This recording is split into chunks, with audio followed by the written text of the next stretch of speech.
দাদা, একেবারে আমরা যেটা জানতে পারছি যে অভিষেক বন্দ্যোপাধ্যায় তিনি ভার্চুয়ালি বৈঠক করেছেন তাদের দলের কর্মীদের সঙ্গে, এবং সেক্ষেত্রে তিনি নানা ধরনের কথা বলেছেন। তার মধ্যে একটি কথা হচ্ছে যে 1লা জানুয়ারি থেকে সরকারের উন্নয়নের প্রচার শুরুর নির্দেশ দিয়েছেন তিনি, এবং তিনি বলেছেন যে এটা যুদ্ধের সময়, 1 মিনিট বিশ্রাম নিলেই বিরোধীরা আক্রমণ করবে। তুমি দেখছি না, 15 বছর শাসন করার পর এত উন্নতি করেছে, এত উন্নয়ন হয়েছে বাংলায় সার্বিক সর্বক্ষেত্রে, যে পিসির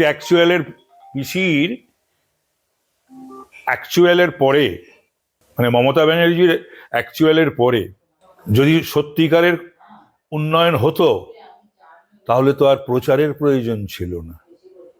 এত বছর পর মানুষ তো অনুভব করেছে, মানুষ দেখেছে, শুনেছে, উপভোগ করেছে, অনুভব করেছে।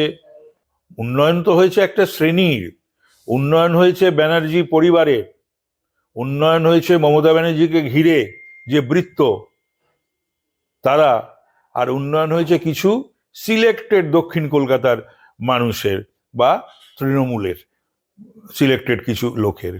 সাধারণ মানুষের কোনো উন্নয়ন হয়নি, এটা সাধারণ মানুষ এখন ফিল করে।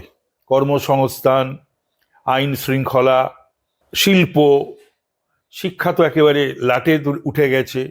সবচেয়ে দুঃখের হচ্ছে যে বাংলায় যেটা অনুভব করছি আমরা রাজনৈতিক কর্মী হিসাবে, যে বাংলায় পুলিশি রাজ, দুর্বৃত্ত রাজ আর দুর্নীতি রাজ, এই ত্রহস্পর্শে বাংলার মানুষ ছটফট করছে। তো সুতরাং এই সমস্ত কথা মানুষ মোটেই ভালোভাবে নেবে না।